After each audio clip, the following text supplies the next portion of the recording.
Finally, the moment has arrived where I finished all the underthings for my loungewear and it's time to make the wrapper. If you're curious as to what exactly I mean by Victorian wrapper, I'll leave a link to a video that talks a little bit about my inspiration for making this lounge outfit and specifically why I chose a wrapper as my Victorian loungewear. As I was researching making this wrapper and while I was in the process of making all of the garments to wear underneath it, I found so many different versions of wrappers, extant antique wrappers for sale. They were really beautiful and I wanted to recreate all of them, but I still feel less than confident about my draping or drafting skills, so I decided to scour the internet to see if I could find someone who made a pattern for an 1890s wrapper. I found a few different patterns. They were all mostly from the wrong time frame, so wrappers from the 1870s or slightly later.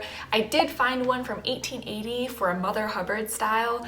That seemed reasonably close enough, which I decided to use to try to update it a little bit to make it more 1890s appropriate. I don't know that I was particularly successful. Maybe the skirt shape is appropriate for the 1880s, I'm not sure, but for the 1890s, I think the skirt needed to be a little bit wider at the bottom.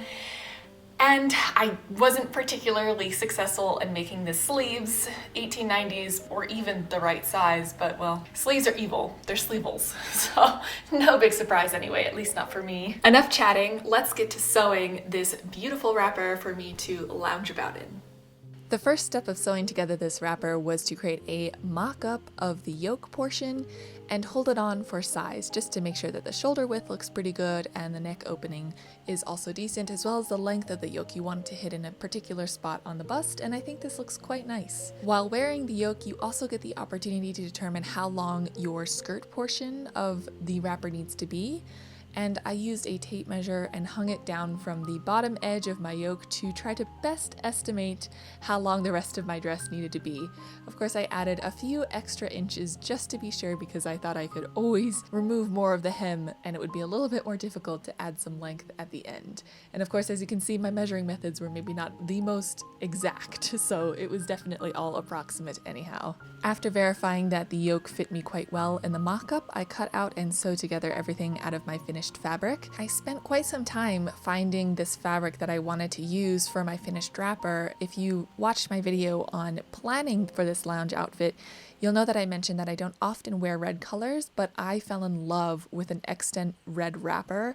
And when I found this fabric and it's looked so close to that original fabric on that original wrapper, I just knew I had to make it. After I finished cutting out the yoke and sewing together the yoke from the finished fabric, it was time to sew together the skirt portions. I was very glad to have my Wilcox & Gibbs sewing machine because these were some very long side seams that took quite a while, even going as fast as I could using my treadle machine to sew these seams. After I sewed together the side sections of the front and back of the panels and the dress for this wrapper, it was time to gather up the top edges so that I could gather them and fit them to the yoke. I did the gathering by hand because I wanted to use a little bit more period accurate techniques, but also because I found it a little bit faster than figuring out what was going on with my sewing machine, the modern one that I own, which was acting a little funny at this time.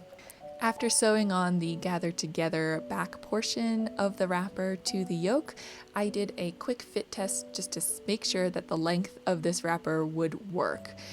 I do think it works quite well. I don't think I was able to make as much of a hem as I wanted, but I will be adding a little bit of a ruffle at the end to make the length just a tiny bit longer. I don't want a crazy train or anything. I want this to be a very usable wrapper so that I can do work, and it is recommended that you don't have a very long train if you actually want to use this as like a chore dress. So I think that the length turned out quite nicely, and after checking that, I gathered together and sewed on the front portion of the dress, and I felt pretty fantastic about the wrapper so far. Since I was so pleased with how the length of the wrapper fit, I decided to hem the bottom, and this allowed me to use some of my really fun antique sewing machine attachments like this hemmer, which just creates the most beautiful, crisp, rolled over or turned over hem, I think. Following the instructions, I also gathered together a few lengths of ruffles and attached them to the bottom of the skirt.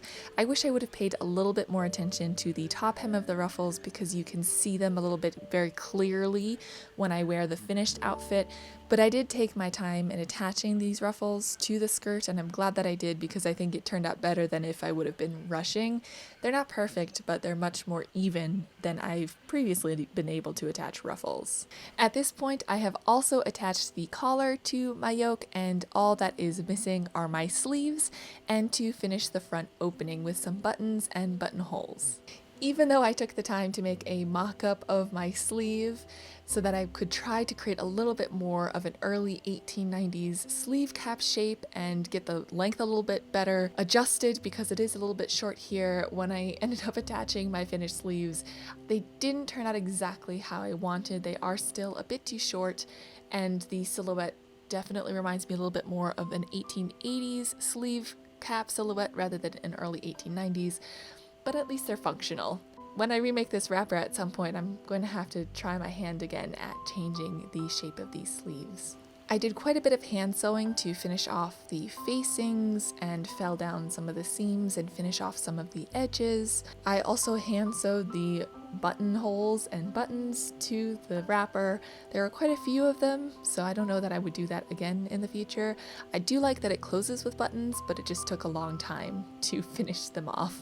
At this point, I was technically done making the wrapper, but it felt like something was missing, and I decided to look through some antique and vintage crocheting books, and I melded together some of the patterns to come up with this crochet pattern that I ended up sewing to the edge of each of my sleeve cuffs as well as around the border of my collar, which I really enjoyed the look of. I always love embellishing my sewing projects with a little bit of fiber crafts. It feels like it adds another touch of me to the finished product.